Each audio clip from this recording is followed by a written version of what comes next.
Welcome to the Greg Stier Youth Ministry Podcast. I believe in the power of the gospel and the potential of teens. I believe the best way to get a teen to grow is to get them to go. So I encourage you to subscribe to this podcast. If you haven't, rate it, review it, get the word out about it. We want to help spread the word, get as many youth leaders tuned in as possible so they can build a youth ministry that results in every teen everywhere hearing the gospel from a friend. And I'm really excited about this new format of this podcast and excited for the guests we're going to have today as well as in the future. I want to share with you a little bit about the guest we have today. His name is Mark Matlock. He's been working with parents and pastors and teenagers and nonprofit leaders for almost 30 years. He's spoken to over 1 million teenagers. So you know he can speak and keep adults' attention because he's spoken to so many teenagers, written more than 20 books to parents and teens. And most recently, he's co-written Faith for Exiles, which I highly recommend. Wrote it with David Kinnaman from Barna. It's a groundbreaking book that really helps identify the distinctives of young people that really retain their faith over the long term and thrive, not just survive. And I know all that's true, the former bio, but I just want to say this. Mark Matlock is my friend.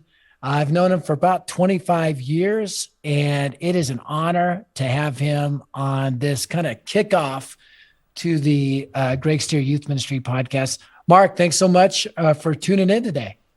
Hey, thanks, Greg. It's got to be probably at least 25, if not more, because I think when we first met, I don't think my son was born yet, and he'll be 24 next month. So, oh my goodness, yeah, it was at the Dawson McAllister conference. It was at Riverside Baptist. Yep, in Denver. Yeah, and I was just kind of dreaming about stadium. Yeah, that's right. I was kind of dreaming about doing these Dare to Share conferences. Didn't know if I could do it.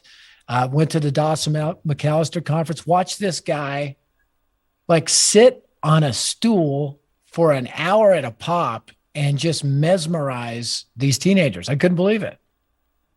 I was just looking over to my side because at that event, I remember you gave your first, to Dawson, your first version of the manual for Dare to Share.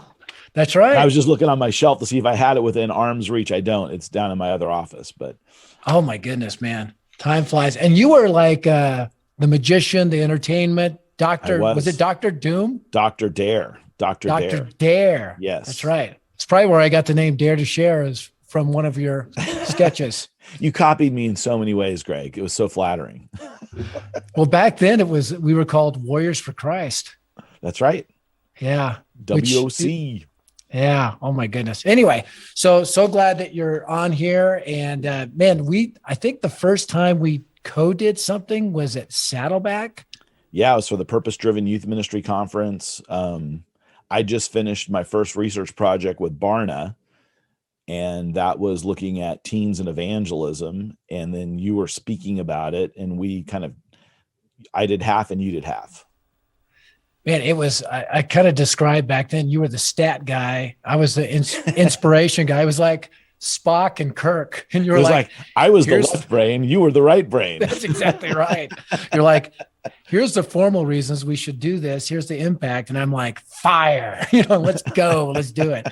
But we really kind of hit it off. And I think that relationship and that synergy over the years, over the decades, has been a powerful combination. I really count it an honor to have you as a friend and as a partner in the ministry. And for those of you youth leaders listening, Mark has really spoken into my life and into our ministry at Dare to Share. So I'm very, very grateful to have you as kind of our kickoff person interview on the new podcast format. So thanks again for being a part of it. Yeah, if I could just take a moment and talk about our friendship too, Greg, because I think it's really significant, because some people would often think of us as sometimes being in competition with one another because we were both running conferences, sometimes in the same cities on the same weekends, almost across the street from each other.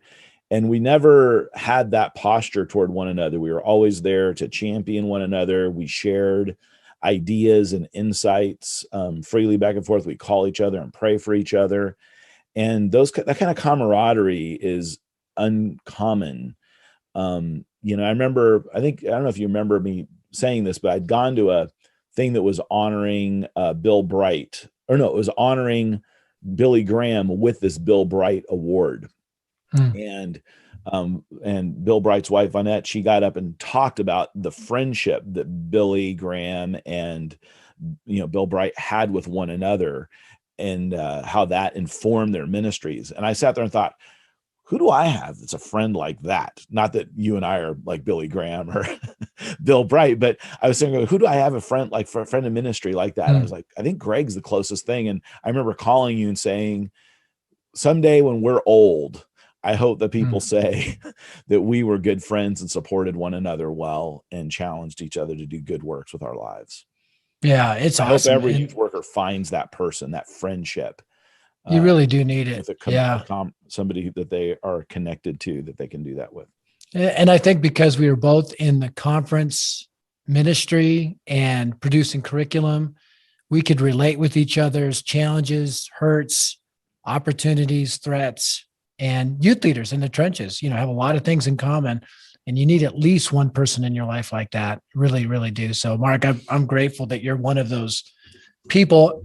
And as we kind of look back, I guess at the closer to 30 years of youth ministry, what have been some of the significant changes in youth ministry, in your opinion, compared to today? Well, I think, in the 80s and going into the 90s, I kind of think we saw some of the golden years of youth ministry in the United States. And I think church planting actually disrupted youth ministry quite a bit. A lot of people were seeing these mega churches, these platforms that speakers and pastors were having. And I think a lot of some of the brighter stars of youth ministry that were really able to connect to a younger generation as they were coming out of seminary, or as they were, going into their mature phase of life, they were going, wait a minute, why be a youth pastor? I'll just be a church planner. And so we actually kind of had what I would call a glut of talent, in a way, of people that were really called to youth ministry. And when you look at the baby boomers before those of us who are Xers, that generation actually said, you know what, we're going to be youth ministers for life. We're not going to see this as a stepping stone or the place that we pay our dues. We're going to live in this space. And I don't know if that was right for them to feel that way, but I do know there was a core of individuals that are still impacting youth ministry to this day, the sages of youth ministry, that made a commitment like that when they were in their 20s. And I think that's really significant. And we kind of lost that. So there's a little bit of a gap that happened there. We also saw disruption theologically with kind of the I guess the examination of evangelicalism, conservative orthodoxy, and people exploring that. That was a disruptor that happened in the late 90s and into the 2000s that I think started making people question, what are we doing in youth ministry? And then the other thing would be, and I really noticed that this leading YS into its, kind of 40 to 50 year arc of its ministry, was that youth ministry wasn't such a novelty anymore. It was actually integrated more in with the church, and churches actually did have a better view of it. And so the posture of a youth pastor to the church changed in some ways. And some of that was good, and some of it was maybe not so good. But those are some of the arcs that I've seen kind of shift over the years. That's really significant. Let's talk a little bit about that first arc with youth leaders, for life versus now, just going straight to become church planners. I was a church planner. I'm pro church planning, but I was a youth leader before I was a church planner. And I really think it's a challenge just sending out church planners that don't have experience saying, yes, sir, right? When you will work at a church as a youth leader, you're under a leadership structure and you kind of figure out how it works. And I actually think some of the best lead pastors we have now were great youth leaders because they learned the system And as I've always said, is you can leave youth ministry, right? Get into youth ministry and leave. But once youth ministry gets into you, you never leave, even if your title changes. I don't think somebody who becomes a church planter or was a youth pastor, becomes a church planter or lead pastor is a sellout. I think when you are a youth leader and you really love teenagers and you become a lead pastor, you really become a youth leader with authority and a budget, right? Well, and in many ways, that's kind of why I think we saw the progress, right? Because we did see a lot of pastors that either had a high view of youth ministry or had come out of that and they were like, I'm going to do this differently. And so, it kind of changed the tone of it. Yeah. Yeah. It's interesting. I do believe there was that philosophical, the whole emergent movement was a big, I think, disruption. It really got people questioning about, the power of the gospel and the authority of God's word. And it really sent I think a lot of youth leaders reeling. And I do agree that third arc of kind of intergenerational youth ministry that's part of an overarching kind of family ministry philosophy, which has got a lot of good things involved with it. And there's some healthy youth ministries that run that way. But also there's some ones that are insulated from the real world, and it becomes a little bit, I think, less effective on reaching unreached kids with the gospel of Christ. So here we are now in this current youth ministry climate.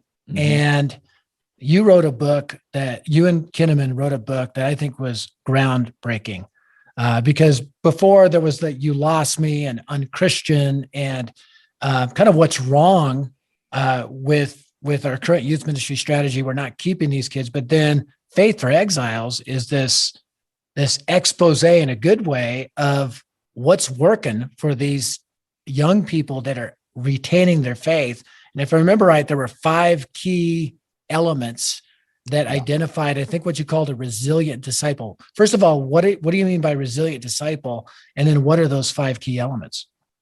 Well, if we take a look at this book and see it as like the third in David's trilogy, starting with Unchristian, going to You Lost Me, and then this. So Unchristian is looking at the climate of Christianity in the cultural context. How are people perceiving Christianity? What's that impact? What could that mean? You Lost Me was kind of looking at the dropout problem and trying to look at it in a more nuanced way. A lot of people were looking at, and I was involved in a lot of the analysis and some of the writing, even on You Lost Me, but not in as deep of a way as Faith for Exiles was actually co-authoring. But You Lost Me, everybody knew there was a dropout problem, but they didn't know what it meant. And David helped go in and say, people aren't leaving all for the same reasons. And so we need to understand why. And we need to understand why this is unique, because a lot of people are like, well, everybody kind of ditches church when they go to college, and then they come back when they start having families. The problem is this generation is getting married and having families much later. And so they literally are adopting a new script for their lives that really, they don't just swing back to, okay, I took 4 years off and now I'm getting back my life. It's more like, no, I've started a new rhythm and church is not a part of that rhythm. What does that look like? So Faith for Exiles, what we were looking at was there's the shift that's happened in our culture. We are now in a post-Christian culture in the United States. We've reached the kind of the rise of the nuns, and the atheist agnostic group has reached proportions. So these are youth leaders. When you say rise of the nuns, you're not thinking about Catholic nuns rising up to start a revolution. Thank you. Can you explain that? Yeah, we're talking about those that say, I don't belong. Even though it's a really cool mental picture I just had in my mind. A nun revolution. So what we're talking about are people that just say, I'm nothing. I don't have any spiritual label or category I put on myself. So they wouldn't even put atheist necessarily on as a label. I'm just a nothing. And so we've seen that number rise very steeply over just the last decade. So that phenomenon has created kind of the post-Christian context that we're now living in. We're right on the front end of it. There's still a lot of Christians in America, still a lot of people going to church. Even though church attendance has been on the decline, still an amazing amount of people go to church in the United States. So you can't discount that or, turn a blind eye to that. There's still a lot of people going to church, but it is decreasing. And so, so we are going, there's the shift that's happening, making disciples. And so we call this digital Babylon, that this disruption that we're experiencing, not just in the United States, but across the globe, is this digital Babylon, where we're now finding a new secularism, a new awareness. There's a new pluralism where we're aware of diversity like never before. Diversity has always been with us, but we're not experiencing it on the frequency or the depth that we used to experience it. We were always kind of, partitioned off in our little communities and our little, kind of bubbles of homogeneity. And now we're experiencing all of this. So all of a sudden there's this fear of missing out. Why is one of the most secure generations feeling so much anxiety, depression, loneliness, feeling like they're not successful? A lot of that's because they have all of these options. And where most of us felt like, well, I have 5 options with what to do with my life, they've got 500 options, and they're worried about picking the wrong one. And so that adds pressure and stress to their lives. So this is what we're facing. So how do we disciple in that context, where the majority of the population isn't necessarily on the same page with what Christianity is all about, what it means, and how it's lived? And so that was kind of the context that we were looking at. So we wanted to look at those people that were 18 to 29 years old that have remained faithful in the church. Like, why? Like, who were they? How many of them are there? And can we figure out what may have contributed to that? And just to throw in, Mark, I think it's brilliant that you guys did that, because it's so depressing statistically to kind of see the drop, but then you guys are analyzing, okay, what are the characteristics of those that thrive? Yeah. And how do we multiply that? So talk about those 5 areas. Yeah. So the 5 things are, and they're going to sound really simple, but they are like, so let me just back up a moment, just say that there are 4 kind of categories of what we call exiles that we are looking at. They're the prodigals. Those are the people that are ex-Christians that say, at one time I considered myself to be a Christian, I no longer do. It's not just they're not just not going to church, they've disassociated with Christianity. That number, by the way, has doubled over the last 10 years. So that kind of rise of the nuns that we see is really showed up between when we did You Lost Me and when we did Faith for Exiles. So 22%. You put the mental picture in my head again. Yeah, there it is. Those nuns, the rise of the nuns. They will rise up. And then we've got the nomads. Those are people that say, I still consider myself a Christian, but I'm practicing my Christianity outside of the church. So I'm not a part of a church community. Those that have walked away from the church, but not necessarily Christianity. Now we know that there is not much different from them in a prodigal, other than the fact that they identify with Christianity. So they're pretty far out the door. Then we have what we call the habituals. Those are people that are going to the church pretty regularly, but when we ask them just basic questions about just basic Christian orthodoxy, they don't have a good understanding of it. And when we ask them questions about how central their faith is to how they make decisions and choices and live their lives, it's not central to who they are. That group makes up 38%. And they are in our churches, or at least they were before the pandemic. They were in our churches coming almost, weekly. So there's a great frequency to that group's participation. Then we have the resilience that make about 10%. And that was that kind of exemplar group that we were looking at that have retained their faith and have learned how to navigate it, stay in the church in the midst of all the craziness. So that 38% is who I'm really worried about, because David and I kind of felt like they have their hand on the door and they're just waiting for a reason to walk through it. And so we have the opportunity to help them dig deeper roots and really connect with God before they walk out the door. Well, the pandemic may have been that event. We don't know yet. It'll take us a while to really figure that out, to turn the knob on the door and actually walk through the door jamb. So I'm really concerned about that group. And let's face it, this is a world event that has touched everybody. Not one person has not been impacted by this pandemic. So it's hard when you as a minister or ministry leader are trying to take care of your own family and then have to worry about your flock too. It's not like some crises where leadership might be intact, but congregants or a portion of the congregants aren't, and so you're able to go meet their needs. Everybody was having to respond to this, which means that we are right now, as things are kind of getting back into normal rhythms of some sort, even if they're a new normal, we need to really work on building those relational connections, because we're getting reports in our research during the pandemic that most people aren't feeling personally connected to leadership in their churches. In fact, fewer than 15%, 4 months into the pandemic, had any personal connection with the leadership, pastoral leadership in their church. Wow. So yeah, it was surprising on all generations. So that's there's a lot of work to be done. I'm not putting anything on pastors or ministers for that, because we were all having to, deal with our own families too. Sure. But now that we're getting beyond that, we need to start really focusing. Double down on that. Yeah. Those personal and the 5 relationships. things were, so experiencing Jesus was the first thing. Resilience. So the reason it was important for me to share with you those 4 groups is because resilience and habituals are very different from each other, even though they attend church at about the same frequency. So you can't just look at church attendance and the fact that, hey, I've got teenagers coming to church, or even college students are coming to church, and believe that you have a formed disciple.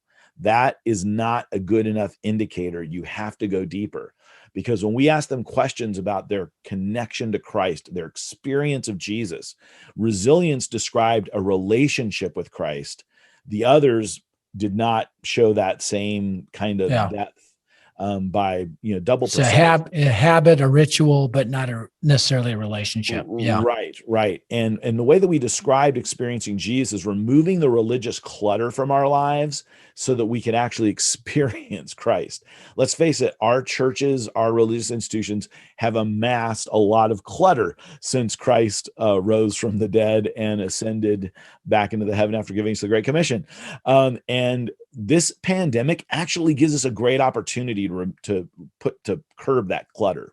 I kind of look at right now as what's happening is a garage sale where the church can take everything out on the lawn and decide, what do we want to keep, what stays in and what do we get rid of? And I think that is what every church needs to be thinking about right now. It's like an episode of Hoarders, holy hoarders. You had the 3 piles, right? I'm going to give away. This I'm going to keep, and this we're throwing away, right? Make 3 piles. That's kind of what this moment is for the church. I think pastors that are trying to rush back to get back to normal, and leadership that's looking to get back to normal, they're missing a huge opportunity, because we have an opportunity to reset the spiritual rhythms of our faith community. And because we're going to lose some people, the people that come back are going to be the most willing to lean in. We can take them a layer or 2 deeper. And so we need to look at that. The second thing was meaningful relationships. Now, you would think that the habituals that are coming to church pretty frequently are probably coming because of relationships. But once again, when we looked at the resilience and the habituals, huge difference in that relationship experience. So that personal connection with people was not there. Now it's interesting because, right, Jesus would say, 2 greatest commandments: love the Lord your God with all your heart, mind, soul, love your neighbor as yourself. Sure enough, the 2 practices that we saw experiencing Jesus, meaningful relationships. They're 2 of the 5. Now, a lot of pastors have told me when I've shared with them, they'll go, oh, we do that. And I'm like, but if you look at the numbers, you'll see that people that are coming almost every week are not having the same experience personally with people. Yeah. And the way that resilience described the men and women in their church was that these are people that I want to be around and aspire to be like. And so this shows that a whole church is being winsome for the cause of Christ. And so that's something that we need to look at. The third thing was cultural discernment. Is somebody able to use scripture to evaluate and make sense and navigate the world around them? The fourth thing was something we call vocational discipleship, which is the ability to integrate the role of faith in my workplace. That is more than I have a Bible study at lunch or before work starts once a week with some coworkers. It's seeing your vocation as a calling, as a mission field. This is something that those of us that are career vocational ministers sometimes overlook, is that people that are working every day out there, they're not living to just give money to ministry. They want to somehow actually be the hands and feet of Christ as well. So how do we look at our careers that way? And really helping young people to, like, we call it a Dare to Share, a call to mission. Yes. Everybody's called to mission. Some are called to missions, right? But everybody's called to mission, whatever your calling is. There's a go and make disciples element to that. And it sanctifies your everyday work. I was a roofer for 8 years. And when I realized midway through, man, this is my calling right now. I remember my boss, Kenny Sanchez, stopped me one time because I was real discouraged. And he goes, Stier, I know you're called to be a preacher someday. Everybody on the roof knows you're called to be a preacher someday, but you're called to be a roofer today. And it radically transformed my view of work, and sanctified it. And I think teenagers and 20 somethings really need that. Well, what I found, because I used to do, when I would do like invitation, altar call type situations, I would always do that call to ministry. And I actually changed it the last, 10 years of doing youth ministry. And the reason was I felt like it was creating a false dichotomy that, well, if you're, and I've met so many ministers that say, you know what, I thought I was called to ministry when I was younger, but I don't know that I really was. I think I was just called to give God everything that I was. Yeah. This was just the only option you gave me. Yeah. And so I fell into it. And then the pastor goes, okay, you need to be a pastor. You need to be a missionary. You need to be a worship leader. You need to be, let's go through our little checklist of vocations that you can have in this space, rather than really helping people integrate, well, who did God make you to be? Yeah. Where can you best serve? Oh, you're in the medical field. How can you heal people? Be a healer like Jesus healed people through medicine. How do you bring that holism to that experience? If you're into the sciences, how are we using food to protect the earth, to be good stewards of creation, to maybe create more bountiful, nutrient dense foods for people that are starving or in droughted areas? There's all these ways that they can literally live on earth as it is in heaven in just about every vocation imaginable.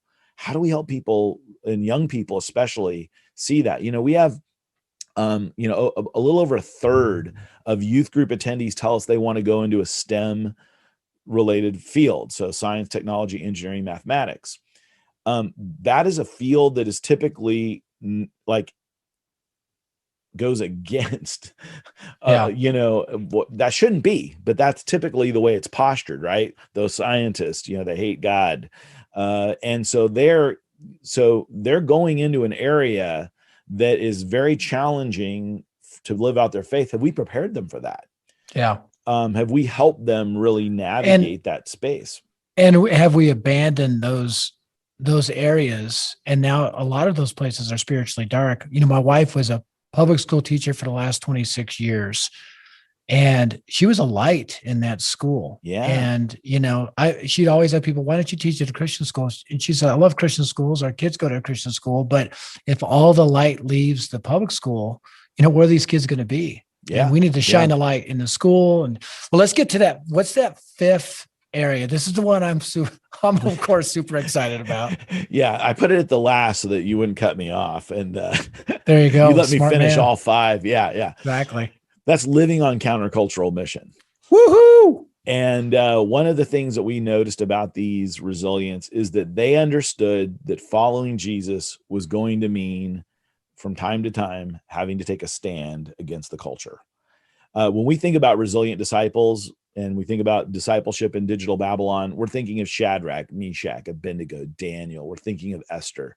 We're thinking about people that are following God into different levels of intensity. There's a lot of things we don't know, but there came these moments that I like to call moments of epic trust, where, you can go with the flow for a while and you can kind of, but at some moment it comes down to, am I honoring God or am I disavowing God? And in that moment, something powerful happens. Yeah. And obviously we have fantastic stories in the Old Testament of that, but they're not always these huge moments. Sometimes they're very small and intimate as well, but they're moments with our family, with our friends, where God shows up in the other person's life in a way that they didn't expect through our trust in Christ and God to glorify himself in that moment. So you and I talked when you were putting the book together, Faith for Exiles, how evangelism really captures that moment of epic trust or risk, because when a teenager shares Christ, especially with a friend, just like Abraham put Isaac on the altar, they're putting what means most to them on the altar. And that moment of epic trust, that moment of epic risk, and their faith and their actions work together. Their faith is matured by that willingness to do that. And so how would you respond to that? Because as I talk to youth leaders about that idea, you can see that confused look in their eye, like, well, evangelism is something you get to after years of spiritual maturity. And we kind of flip that and say, you know what, when you get your students sharing their faith, they own their faith earlier and quicker because they're dependent on the Holy Spirit, and they're taking that epic risk to trust in God. How would you respond to that? Well, I mean, it's Shadrach, Meshach, and Abednego standing before Nebuchadnezzar, and he's telling them he's going to chunk them into the furnace. And they go, hey, we don't need to defend ourselves. The God that we serve is able to save us. But even if he does not, we are not going to bow down and worship that idol, right? Why would they do that? Because they knew the power of God. They knew that he was big enough that he could protect them and rescue them from that fire. But he knew that even if he didn't, he was powerful and mighty, and that was his will, that was how they ended their life, and they were okay with it. That's incredible trust right there. It goes both directions, right? And just to throw in, that's the Old Testament version of evangelism. Yes. Because everybody listening to that, they were saying there is one true God and he is able to save us. And even if he doesn't, we're not going to bow. That was Old Testament evangelism right there. It absolutely, well, think about it. Every leader of every nation under Babylon was there at that moment. And when they were getting ready to throw them into the fire, they didn't go, well, hey, I think I've seen this before. No, they all stuck around. And what did they go home talking about? You're not going to believe what happened when we were in Babylon. These three guys got thrown into a furnace, and their God, the Hebrew God, Yahweh, he saved them. That story was told and evangelism occurred. And that's that moment of trust that happens. Now, how do you get to that place though? Evangelism is a very important part of that, because when we trust God that he really has people's, like he wants them to be saved and he wants to change and transform their life. The reason we don't share our faith, I think, is because we don't really believe that, right? Because if you see that God changes people's lives, how can you not let another person know that? And so seeing that is really important. And I think the problem is we have such an impotent gospel right now, to where it's like, it is a belief system. And when teenagers are going, well, I can do this with my time. I've got 24 hours to spend. I can do this with my time, or I can do this with my time. They're going, which one is just incrementally better than the other thing? And if you have an impotent gospel and an impotent church, you're going, not that thing. I'd rather do something else. So if we really believe that the spirit that raised Christ from the dead is living in us, then that means that anything that we do as a church should be incrementally better than what else is going on out there, right? Or maybe exponentially better, right? Right. It's that's my point, is it's got to be at least incrementally better, but it's more than that, right? Exactly. But if we're living into it. And so, we've been doing this a long time, and sometimes you don't prepare when you're sitting in front of a group of teenagers. And I did this one time. I did not prepare well. So I did the old, hey, take out a piece of paper and I'm going to ask you a question. I want you to write your answer. And so the question was, if you knew that Christ was coming back next week, what would you do different? And what I was expecting them all to say is, well, I'd stop doing everything I normally am doing, and I'd tell all my friends about Jesus. And then I was going to jump up on the coffee table and say, you don't know when he's coming back. You should do this all the time. That was the plan. Yeah. But when I opened up my first piece of paper, it said I would get married so I could have sex. Wow. Okay. And there so you go. I'm like, all right. So I opened the next one, said the same thing. Third one, same thing. Fourth one, I look at one of my adult leaders, like, well, at least they want to get married before they have sex. And he goes, you're doing something Progress. Right. Progress. But my plan was, but then I realized something. Oh my goodness. In these students' mind, having sex is better than being in the presence of God. Mm. And I thought church should be better than sex. You know what I mean? Like, in people's mind, if we're not doing that, and let's face it, there's another book title, Rise of the Nuns, and Church is Better Than Sex. Yeah. Next two books by Mark Matlock. Well, if you'll remember when we were traveling, with Dawson, we did this walk with Christ through eternity thing, right? Where we were talking about what is eternity like. We had students writing us letters going, do I have to go to eternity? Like, that's a long time. That freaks me out. I think I'd rather just like have my soul extinguished than have to live forever. And I was like going, oh my goodness, why are they saying this? And it wasn't just one or two. It was like, we got a lot of letters like this. It was because they were thinking that eternity was going to be like church, 24 hours a day, 7 days a week. Or like those old bagel commercials where you're sitting on a cloud, eating a bagel, playing a harp, Yeah. I think we've failed to paint a picture of eternity and heaven and hell and all this, the cross and all that Christ. When you paint a clear picture of that, I think teens, their eyes tip upward. They get pumped up and excited about it. Yeah. Well, it should be exciting, right? This should be the thing that I want to be a part of all the time and doing. And so that to me is, and man, I throw the challenge out there. It's a challenge to myself, right? When I'm engaging people, am I engaging them on the level where they're like, man, I'd rather spend time with Mark than anybody else. That's kind of the desire. When are people getting to church early just because they want to be there and they want to get a good seat? Like that's, are we presenting is our interaction when, these are people I want to be with and spend time with. Yeah. I think that's really important. But my back to your point, sharing your faith, you see people's lives change. And so if you're not sharing your faith, you're not going to see people go from darkness into light. You're not going to see people go from death into life. And once you see your friends doing that, you don't want game over. Anything else. Game over. Yeah. Rise of the Nuns from that moment on. It's Rise of the Nuns. And trust me, I've tried less bold ways of doing the faith thing. It just doesn't work. Yeah, it doesn't. At some point you have to say, can I tell you about Jesus? Exactly. You have to share the good news. And Mark, I'd be glad to walk you through how to do that. Hey, as we wrap up, Greg has prayed with me many a time to receive Christ. Yes. As we wrap this up, Faith for Exiles, a book I just really encourage everyone to pick up. Any other, how would people connect with you personally, Mark, through social media? Yeah, I don't do a lot of social media stuff. I'm not really great with that. But right now I'm working a lot with Barna. We've got some Gen Z labs that we're doing and some hybrid church labs that we're doing. So you can keep your eyes there. At Barna Access, we have some actual e-courses that are part of implementing the research. A lot of people go, great insights, but what do I do with this?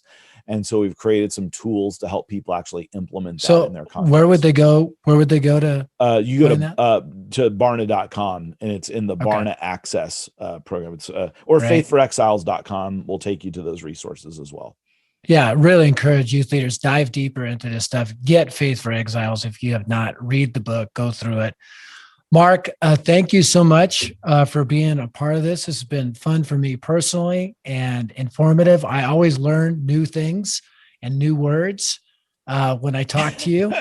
It's like a episode of Good Will Hunting. You're Matt Damon and I'm Ben Affleck. It's like, this is my cousin. He's wicked smart, you know? So thanks for being my wicked smart cousin. Oh, well, I'm proud to do it, Greg. Thanks for just everything you do to help this generation know Christ. I always tell people there are very few people leading the cause to help teenagers share their faith and to see teens come to Christ. And you are definitely, one of the major banner carriers for that. And I just appreciate your devotion and your consistency and your focus. Thanks. Oh, praise the Lord, man. Love you. Thanks for Love you tuning too. in. We're gonna switch to a segment called Ask a Youth Leader right now because it's called the Greg Stier Youth Ministry Podcast. But I haven't technically been a youth leader in a local church for 30 plus years. And so I'm inviting in my good friend, Pauline Ebert. She's a part-time youth pastor at Fusion Community Church. It's in Cobleskill, New York. Cobleskill, New York. And she served there for the last 6 years, leading her students to share the gospel with every teen in upstate New York. So, Pauline, thanks so much for being a part of this. Oh, this was definitely an honor, by all means. Thank you so much, Mark, for just all of the years of service for the Lord and for advancing the gospel through students and working with Barna Group to give us these resources. It's definitely amazing stuff. Awesome stuff. So just, I'm asking a youth leader, what did you think of all that Mark just shared with us about Faith for Exiles and the centrality of those 5 different areas? What really popped out to you as a youth leader in the trenches? Well, I got to tell you, that was like drinking from a fire hose, so there's just so much good content there. And like Mark had said, we read these articles that come out about the state of the gospel among students, of their spiritual welfare. And what do we do about it? It's such a big question. Well, what is it that I can do? What are one small thing that I can do after reading this book, or one small thing I can do after listening to this? And so as I was listening through this, I've got 2 sheets of notes here. But one of the biggest things that stood out to me is the 4 categories that he explained. We have the prodigals, we have the nomads, the habituals. Wow, that staggered me. And I guess you could say that we probably know this to be true, and we don't pause enough to actually consider, how can I reach them deeper, right? And so they're coming just because it's the basic thing to do, right? So just to agree with you on that, that seems like the biggest opportunity is, how do we take that 38% or whatever that statistic was and really get those 5 habits? How do they experience Jesus, build those deep relationships, vocational discipleship, taking epic risks? How do we get them to embrace those? That just seems like such a huge opportunity for youth leaders in particular. Yeah, absolutely. When you think about what is 40% of your youth ministry, and 40% of them are coming in through the doors just because mom or dad dropped them off, or because they were invited by a friend, or it's something to do. I know for me, starting out this year, many students were coming out in droves because it was actually something that they were able to do when all the sports and extracurricular activities were out. So, but how do we get that engagement with them? How do we reach them so that way when everything else opens up, this isn't the less on the list? That's really good. One of the things I was thinking about is we're launching, along with the Go movement, this thing called Go Share Day, which is the last Saturday of every month. We're going to challenge youth groups around the world to go out and pray, care, and share the gospel out loud with words in some tangible way, to kind of create that experience instead of just at a Dare to Share Live or a Lead the Cause or a missions trip or a once a quarter outreach. on a regular basis, that opportunity to take those epic risks. And you've seen personally in your own youth group, the power of really engaging kids to take those risks to share the gospel. How has that helped strengthen their faith in the context of your youth ministry?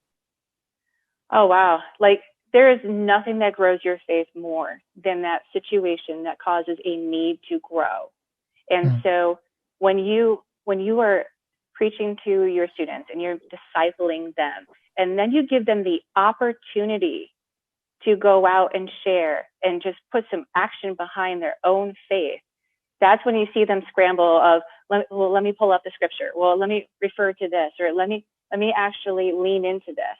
And so we've seen students start to dive deeper into their faith, dive deeper into the scripture, have conversations at home with their parents that they've never had before, just simply because they've actually put it to action. And so many people push back against me saying, well, you should never have a teenager go out and share their faith before they thoroughly understand the basic of theology. But when you've got the GOSPEL, when you have the basics and you understand that and you received Christ in your life for salvation, they have enough. They show us in the book of Acts, they had enough. And the Holy Spirit filled them and they go out.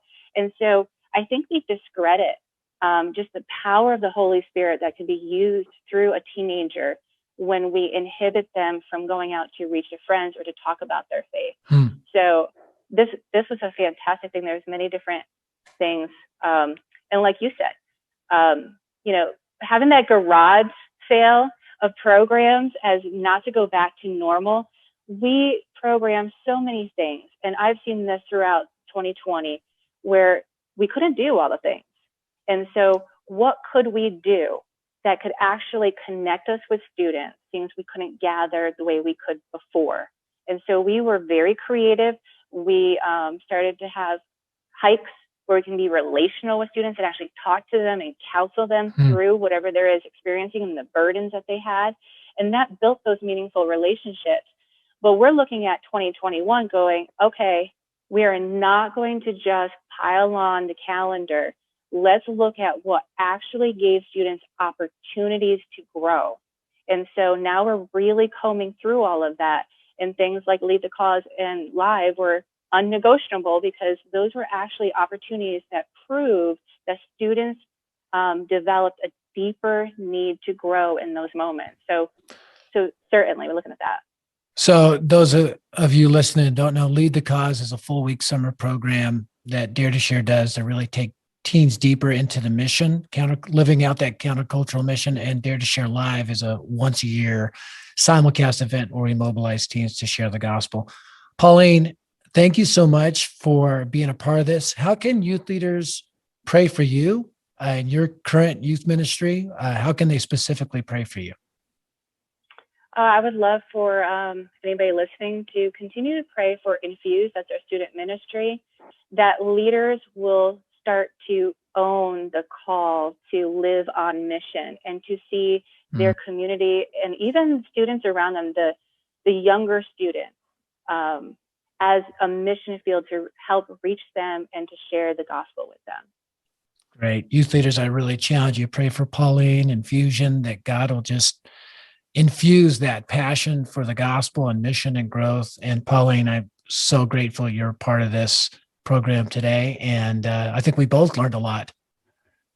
Yeah, this was absolutely fantastic. I've already downloaded while listening the Faith for Exiles. So awesome. Can't wait. And don't forget the rise of the nuns. Just imagine these nuns rising up. I don't know where that's going, but I'm excited about it.